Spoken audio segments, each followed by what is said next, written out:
Hi, എല്ലാവർക്കും beauty of പെറ്റൽസിലേക്ക് സ്വാഗതം. ഇത് ഞാൻ ഷീജയാണേ.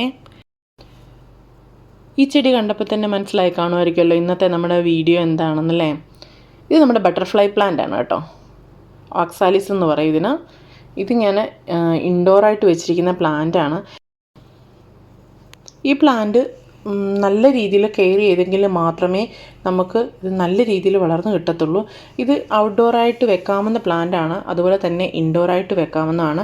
ഇവിടെ ഞാൻ നേരത്തെ വീഡിയോയിലൊക്കെ പറഞ്ഞ പോലെ നല്ല ചൂടാണ്. ഇതിന് അധികം സൺലൈറ്റിൻ്റെ ആവശ്യമില്ല. ഷെയ്ഡിൽ വെക്കുന്നതാണ് ഏറ്റവും നല്ലത്. അതുകൊണ്ടാണ് ഞാനിത് ഇപ്പോൾ ഇൻഡോറായിട്ട് വെച്ചിരിക്കുന്നത്. ഇത് കണ്ടോ, ഇത് ഞാൻ ചൂടത്ത് ഇരുന്നൊരു പ്ലാന്റാണ് കേട്ടോ. ഇത് മുഴുവൻ വല്ലാണ്ട് ഉരുകിപ്പോയി ഈ പ്ലാന്റ്. അതുകൊണ്ട് ഞാനതെടുത്തിട്ട് ഇൻഡോറാക്കി വെച്ചതാണ്. ഇതിൻ്റെ കെയറിങ് എന്ന് പറഞ്ഞു കഴിഞ്ഞാൽ ഇതിൻ്റെ തണ്ട് കണ്ടോ, ഇതിൻ്റെ തണ്ട് നല്ല വെള്ളമയമുള്ള തണ്ടാണ്. എന്ന് വെച്ച് കഴിഞ്ഞാൽ നിറയെ വെള്ളം കെട്ടി നിൽക്കുന്ന തണ്ട്, ഈ കാക്കത്തണ്ട് പോലൊക്കെ.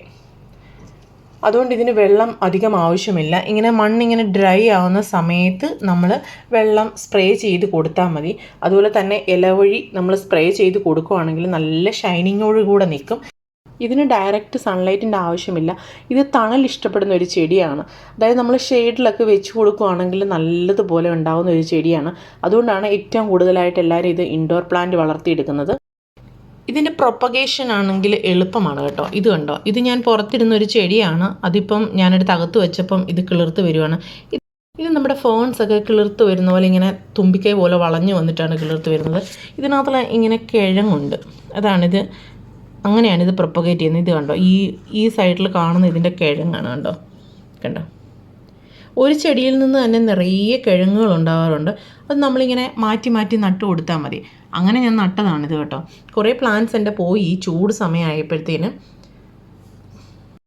ഇതിൽ ടോക്സിക് ആസിഡ് അടങ്ങിയത് കൊണ്ടാണ് ഇത് പോയിസൺ ആണ് എന്ന് പറയുന്നത്.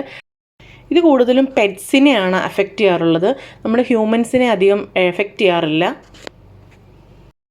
ഇത് നമ്മൾ നടുന്ന സമയത്ത് നല്ല നീർവാഴ്ചയുള്ള മണ്ണായിരിക്കണം.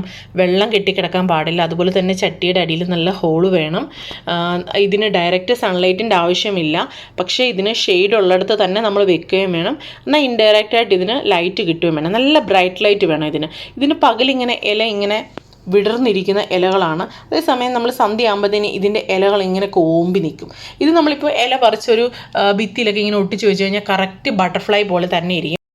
അതുകൊണ്ടാണ് ഇതിന് ബട്ടർഫ്ലൈ പ്ലാന്റ് എന്ന് പറയുന്നത്. ഇതിന് ഒരു ചെറിയ പിങ്ക് കളറിലുള്ള പൂക്കൾ ഉണ്ടാകാറുണ്ട്.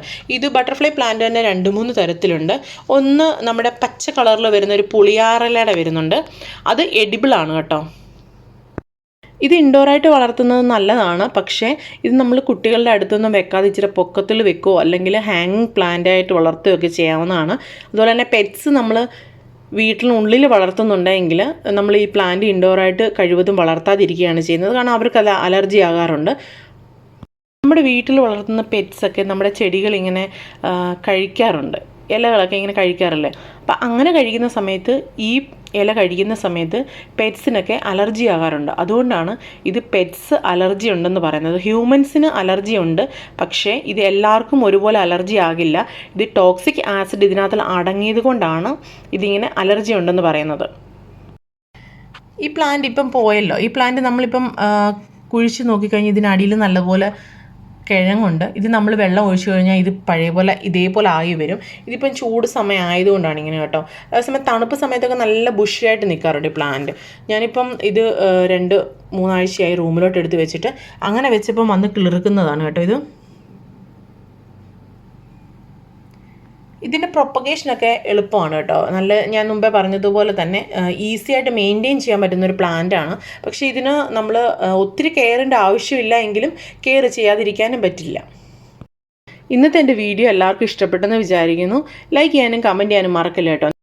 ഈ വീഡിയോ ഇഷ്ടപ്പെട്ടെങ്കിൽ ഒന്ന് ഷെയർ ചെയ്യാൻ മറക്കില്ല കേട്ടോ. അതുപോലെ തന്നെ സബ്സ്ക്രൈബ് ചെയ്യാതെ കാണുന്ന നമ്മുടെ കൂട്ടുകാരൊക്കെ ഒന്ന് സബ്സ്ക്രൈബ് ചെയ്യണം.